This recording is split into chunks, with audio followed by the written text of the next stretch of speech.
Price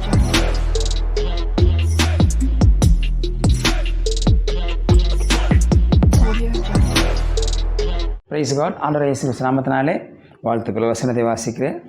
ஏசாயா தீர்க்கதரிசன புஸ்தகம் 57ஆம் அதிகாரம் 7ஆவது வசனம்.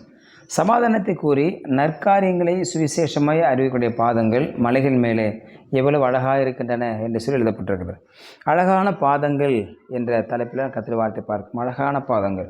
இயேசு கிறிஸ்து பூமிக்கு வந்தார். இந்த பூமிக்கு வந்து சீஷருடைய கால்களை கழுவினார். சீஷருடைய கால்களை கழுவுவதை யோசித்திருப்பார். இந்த ஒவ்வொரு காலும் பல தேசத்துக்கு போக போகிறது. இந்த ஒவ்வொரு காலும் பல கண்டங்களுக்கு போக போகிறது. தோமாவுடைய காலை கழுவும்போது யோசித்திருப்பார், இந்த கால் இந்தியாவுக்கு போக போகிறது. ஒவ்வொருடைய காலையும் கழுவும் பொழுது ஆண்டு அப்படி தான் யோசித்திருப்பார். ஆகவே கால்களை கழுவுகிற அளவுக்கு அவர் இறங்கி வந்தார் என்று பார்க்கிறோம். இந்த சுவிசேஷனுடைய பாதங்கள், அந்த 12 பேருடைய பாதங்களும் அழகாக இருக்கின்றன என்று வேதம் வர்ணிக்கிறதை பார்க்கிறோம்.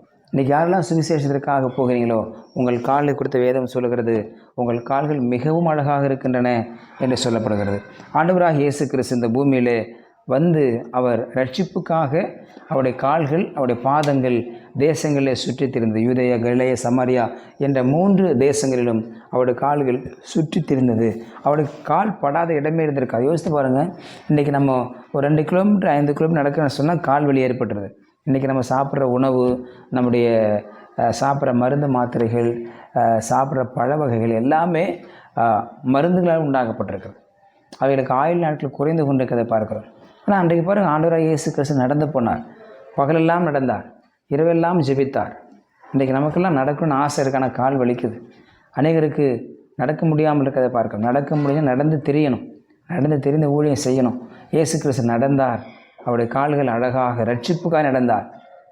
ரட்சிப்பை சொல்லும்படியாக அவர் சுற்றி திரிந்தார். நடந்து போனார். அவர் நடக்க யாரும் நிறுத்தவே முடியல. அந்த நாட்களில் சைக்கிளோ பைக்கோ எதுவுமே கிடையாது. இயேசு நடந்தே ஊழியம் 3 தேசங்களில் ஊழியம் செய்தார் என்று சொல்லி பார்க்கிறோம். சுற்றி அவருடைய கால்கள் அங்கெல்லாம் எங்கெல்லாம் திரிந்தது என்று சொல்லி பார்க்கிறோம். இரண்டாவதாக ஆண்டவராக இயேசு கிறிஸ்து வியாதி குணமாக்க சுற்றி திரிந்தார். வியாதி குணமாக்க மக்கள் அதிகமாக பாதிக்கப்படுவது வியாதி தான். சரீரத்தில் ஏற்படுற வியாதி, கண் வலி, காது வலி, மூக்கு வலி, தொண்டை வலி, இருதய வலி, கால் வலி, கை வலி, பல வலிகள் இருக்கிறத பார்க்கணும். இன்றைக்கி வியாதிகளுக்கு மருந்தே இல்லை. அப்படிப்பட்ட மிக கொடிய வியாதி இல்லாமல் இருக்கிறத பார்க்குறோம். ஆகவே இவற்றெல்லாம் ஒரு மிகப்பெரிய மருந்து என்ன சொன்னால் அது இயேசு கிறிஸ்துவனுடைய தழும்பு என்று பார்க்கிறோம். அவர் தழும்புகளால் குணமாகிறோம். இயேசு எங்கெல்லாம் போனாங்களோ வியாதியஸ்தரை விரட்டினார், குடர்களை பார்வையை செய்தார், ஊமைகளை பேச செய்தார், குஷ்டரோகிகளை சுஸ்தமாக்கினார். இயேசுவின் ஊழியம் ஒரு அற்புத ஊழியமாக இருந்தது. அற்புதங்களை செய்தார். இன்றைக்கு நம்முடைய வியாதியில் இயேசு மாற்ற வல்லவராக இருக்கிறார். மருந்து கைவிடலாம், மருத்துவர் கைவிடலாம், ஆனால் தேவன் கைவிடவே மாட்டார். ஹல்லேலூயா. மூன்றாவதாக பிசாசின் பிடியில் இருக்கிறவர்களை அவர் விடுதலையாக்கும்படியாக சுற்றித் திரிந்தார். பிசாசின் பிடியில் இருக்கிறவர்களுக்கு விடுதலையாக்கும்படியாக அவர் சுற்றித் திரிந்தார். சத்தியத்தை அறியுங்கள், சத்தியம் உங்களை விடுதலையாக்கும், சத்தியத்தையும் அறிவீர்கள். சத்தியம் கர்த்தருடைய வார்த்தை, கர்த்தருடைய வசனம், கர்த்தருடைய பிரசங்கம் அவை அறிந்து கொள்கிற பொழுது அது விடுதலையாக்குகிறது.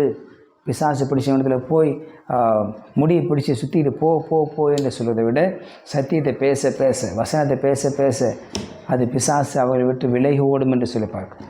சத்தியம் அறியதான் ஒருவன் பரிசுத்தமாக்க முடியும், விடுதலையாக்கப்பட முடியும் என்று சொல்லி பார்க்கிறோம். ஆகவே ஆண்டவர் இயேசு இந்த 3 முக்கியமான காரியங்களுக்காக அவருடைய கால்களை சுற்றித் திரிந்தது. ரட்சிப்புக்காக சுற்றித் திரிந்தது, வியாதி குணமாக்க சுற்றித் திரிந்தது. மூன்றாவதாக பிசாசின் பிடியில் இருக்கிறவர்களை இழுத்து பரலோகராஜ்யத்தை சேர்க்கும்படியாக அவருடைய கால்கள் சுற்றித் திரிந்தது. இன்றைக்கு தேவனுக்காக நம்முடைய கால் எவ்வளோ நேரம் சுற்றித் திரிகிறது? தேவராஜ்யத்துக்காக நம்முடைய கால்கள் எவ்வளோ நேரம் சுற்றித் திரிகிறது? எவ்வளோ நேரம் பிரயாசப்படுறோம்? இந்த கால்களை கர்த்தர் எதற்காக கொடுத்தார்? இன்றைக்கு கால்களை எப்படி பயன்படுத்துகிறோம்? ஆகவே இந்த கால்களை கர்த்தருக்கென்று பயன்படுத்துகிற பொழுது வேதம் அந்த கால்களை குறித்து சொல்கிறது. அழகான பாதங்கள், சுவிசேஷின் பாதங்கள் அழகான பாதங்கள். சபைக்கு வேதத்தை சுமந்து போகிற உங்களுடைய பாதங்கள் அழகான பாதங்கள். ஒரு நாளைக்கு ஒருவருக்காக இயேசு பற்றி அறிவிக்கிறீர்களா? உங்கள் பாதங்கள் அழகான பாதங்கள். ஆகவே உங்கள் பாதங்களை குறித்து ஆண்டவர் மெச்சிக்கொள்கிறார், சந்தோஷப்படுகிறார். இந்த பாதங்களை கர்த்தருக்கென்று பயன்படுத்துவோம். கர்த்தர் நம்மை ஆசீர்வதிப்பார். ஜெபிக்கலாம். பரிசுத்தபிதாவே, நாளுக்காய் ஸ்தோத்திரம் பண்ணுகிறோம். எங்களுடைய பாதங்கள் அழகானது என்று சொல்லி வேதம் வர்ணிக்கிறது. இந்த பாதங்களை கர்த்தருக்காக பயன்படுத்த ஆண்டவர் பலன்கள் கடந்து செல்ல ஊழியம் செய்ய உதவி செய்வீராக. உங்களுடைய கருத்தில் தாழ்த்து இயேசுவின் நாமத்தில் ஜெபிக்கிறேன் நல்ல பிதாவே. ஆமேன். You will be succeeded.